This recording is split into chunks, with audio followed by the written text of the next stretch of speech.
రేవంత్ సర్కార్ పై పెన్షనర్లు ఆందోళన బాటపట్టారు. Telangana all pensioners and retired persons association ఆధ్వర్యంలో ఇందిరా పార్క్ వద్ద ధర్నాకు దిగారు. సర్కార్ తీరును ఎన్నగడుతూ పెన్షనర్లు ఆందోళన చేస్తున్నారు. రిటైర్డ్ అయి 2 ఏళ్లు గడుస్తున్నా బెనిఫిట్స్ అందడం లేదని, తమకు రావాల్సిన డబ్బు ఎందుకు ఇవ్వడం లేదని నిలదీస్తున్నారు. పెన్షనర్ల ఆందోళనపై పూర్తి అప్డేట్స్ మా ప్రతినిధి యాసర్ అందిస్తారు. రేవంత్ రెడ్డి సర్కార్ పై పెన్షనర్లు రిటైర్డ్ ఉద్యోగులు పోరు బాట పట్టారు. రేవంత్ రెడ్డి సర్కార్ వచ్చాక తమను నిన్న ముంచాలని ఆగ్రహం వ్యక్తం చేస్తూ ఇవాళ ఇందిరా పార్క్ వేదికగా నిరసన కార్యక్రమం చేపట్టారు. ప్రజా ప్రభుత్వం అని మమ్మల్ని రిటైర్డ్ పెన్షనర్లను కావచ్చు ఉద్యోగులను మోసం చేశారని ప్రధానంగా ఆగ్రహం వ్యక్తం చేస్తూ ఇవాళ ఇందిరా పార్క్ వేదిక పెద్ద ఎత్తున ఆందోళన దిగారు. రిటైర్డ్ అయ్యి 2 ఏళ్లు గడుస్తున్నా తమకు ఎటువంటి బెనిఫిట్స్ అందడం లేదని ప్రధానంగా అయితే ఆగ్రహం వ్యక్తం చేస్తున్నారు. ప్రస్తుతం మనతో కొంతమంది రిటైర్డ్ ఉద్యోగులు ఉన్నారు. వారిని అడిగి తెలుసుకున్నాం. సార్ చెప్పండి, రిటైర్డ్ అయిన ఉద్యోగులకు ఈ ప్రభుత్వం ఏ మాత్రం పట్టించుకోవడం లేదు, దీన్ని ఎట్లా చూస్తారు? మార్చి 2024 నుండి రిటైర్ అయిన ఉద్యోగులకు దాదాపు 25 అక్టోబర్ వరకు ప్రభుత్వం పట్టించుకోలేదు.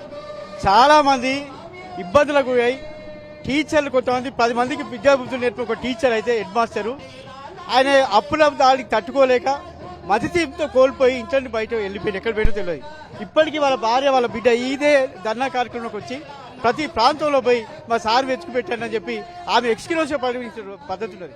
ఆ పద్ధతిలో ఇప్పటి వరకు రాష్ట్ర వ్యాప్తంగా 65 మంది ఉద్యోగులు అనారోగ్యంతో హాస్పిటల్లో చేరి హెల్త్ స్కీమ్ లేకపోవడం వల్ల డబ్బులు చెల్లించుకోలేని పరిస్థితుల్లో పడి చనిపోవడం జరిగింది. చాలా కుటుంబాలు ఆగమాగమై రోడ్ల మీద పడిన పరిస్థితి వచ్చింది. ఇలా మేము ఏ ప్రభుత్వాన్ని డిమాండ్ చేస్తున్నాం, ప్రభుత్వాన్ని అడిగేది కొత్తగా ఏమంటలేము. మేము ఉద్యోగంలో చేరిన దాచుకున్న పైసలు దాదాపు 30 సంవత్సరాలు పనిచేసినాం. ఆత్మగౌరవంగా మేము దాచుకున్న డబ్బులను రిటైర్డ్ అయిన తర్వాత పిల్లల పెళ్లి చేయవచ్చు, ఉద్యోగాలు చదువుకోవచ్చు, పిల్లలకు ఉద్యోగాల కోసం చేయవచ్చు.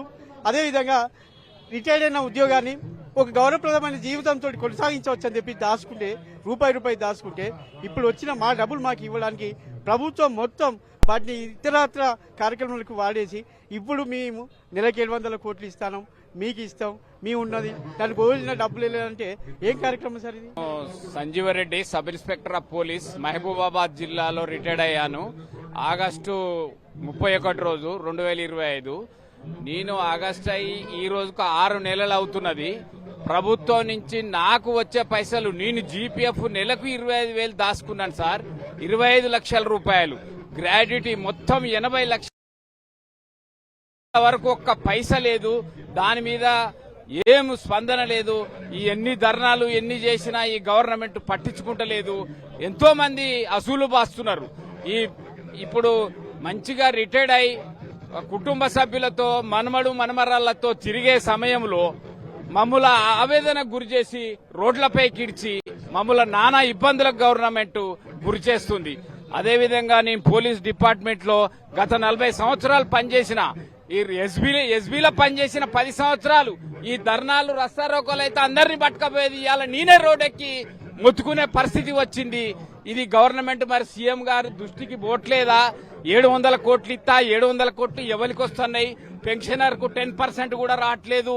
అందులో మొత్తం ఇన్ సర్వీస్ వాళ్ళకే పోతున్నాయి పెండింగ్ బకాయిలు. మా పెన్షనర్ల గురించి ఏ నాయకుడు ఆలోచిస్తలేడు, ఈ ప్రభుత్వం పట్టించుకుంటలేదు. ఇంత దయానిద పరిస్థితి. ఈ గవర్నమెంట్ వచ్చిన రోజు ఎన్నో హామీలు ఇచ్చింది. నేను అది చేస్తా, ఇది చేస్తా, సంపద సృష్టిస్తా, పేదలకు పంచుతా అని నానా ముచ్చట్లు చెప్పి హంగామా చేసి ఇవాళ మమ్మల్ని రోడ్డు మీదకి ఇడ్చి, మా ముసలితనంలో 60 ఏళ్ల తనంలో రోడ్డు మీదకి ఇడ్చి మమ్మల్ని గురి చేస్తున్నారు. దీన్ని సీఎం గారు గమనించాలి. సీఎం గారు దీని మీద అత్యవసరంగా భేటీ చేసి దీనికో సమస్య పరిష్కారానికి దాదాపు 2024 మార్చి నుంచి 20,500 మంది ఉద్యోగులు రిటైర్ అయ్యారు. అందులో ఒక 500-600 మందికి కూడా బెనిఫిట్స్ రాలే. వాళ్ళు దొడ్డిదారిన 10% వాళ్ళకి వీళ్ళకి ఇచ్చి తెచ్చుకున్నామని చెప్తున్నారు. కొంతమంది చనిపోయిన మంచాల మీద ఉండి ఫోటోలు పెట్టినా గానీ ఈ గవర్నమెంట్ దగ్గర చెల్లడం లేదు. ఇక మా మీద ఇంత కరుణ చూపకుంటే ఎందుకు? కావున దయచేసి ప్రభుత్వం వెంటనే స్పందించి ఈ పెన్షనర్ల బకాయిల విషయంలో ప్రత్యేక చొరవ తీసుకొని మమ్మల్ని ఆదుకోవాలని పదే వేడుకుంటున్నాము. ముఖ్యమంత్రి స్వయంగా నన్ను కోసుకొని తిన్నా రూపాయి లేదన్నారు. రూపాయి లేదు నన్ను కోసుకొని తిన్నా అని అంటున్నారు. మరి దాని మీద కోసుకొని తిన్నా పైసలు లేవన్నోడు ముసి సుందరకారనేంది, సుందరి మనల పోటీలేంది, గ్లోబల్ సమ్మిట్ ఏంది, ఇవన్నీ ఎక్కడి నుంచి వస్తున్నాయి? ఇవన్నీ ఏ నుంచి తెస్తాండు, ఎక్కడ పెడతాండు? మాకొచ్చేసరికనే కోసుకో తినేటందుకు పైసలు లేవా? ఇవన్నీ ఏంటి? ఈ విదేశీ టూర్లు, మెస్సీ ఫుట్బాల్లు ఇవన్నీ చేస్తలేరా? అవన్నీ చేసుకుంటా మమ్మల్ని ఇబ్బంది పెట్టుడు ఎంతవరకు కరెక్ట్ అని మేము ప్రశ్నిస్తున్నాం ఈ గవర్నమెంట్ ను. నేను ప్రభుత్వ జూనియర్ ప్రిన్సిపాల్ గా సెప్టెంబర్ 2024 రిటైర్ అయినా. దురదృష్టకరమైన ఏంటంటే రిటైర్ అయినాక కూడా మేము ఇలాంటి ధర్నా కార్యక్రమాలకు హాజరు కావాల్సి వస్తుంది, ఇలాంటి ఉద్యమాలకు నేతృత్వం వహించాల్సి వస్తుంది అనేటువంటి విషయాన్ని జీర్ణించుకోలేకపోతున్నాం. ఎప్పుడైనా ఇవాళ అన్ని ప్రభుత్వాలైనా రిటైర్ అయినటువంటి ఉద్యోగిని సాధారణంగా అన్ని బెనిఫిట్స్ సాగనంపే పద్ధతిని కేంద్ర ప్రభుత్వాలు అన్ని ప్రభుత్వాలు అనుసరిస్తే, దురదృష్టవశాత్తు మన తెలంగాణ ప్రభుత్వం మాత్రం రిటైర్ అయ్యి ఇప్పటికి దాదాపు 20 నెలలు అయినా కూడా ఎవరికి ఏ బెనిఫిట్స్ ఇవ్వకుండా ఇబ్బంది పెట్టడం అనేటువంటి భావ్యం కాదు.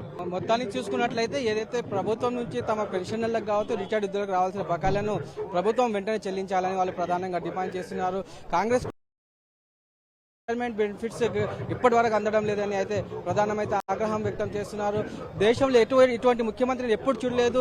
మా రేవంత్ రెడ్డి లాంటి ముఖ్యమంత్రి తెలంగాణ రాష్ట్రానికి దురదృష్టకరమని ప్రధానంగా అయితే రిటైర్డ్ ఉద్యోగులు చెప్తున్న పరిస్థితి ఉంది.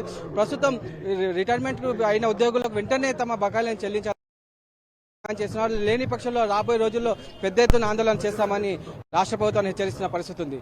వీడియో జర్నలిస్ట్ శ్యామ్తో యాసర్ టీ న్యూస్, హైదరాబాద్.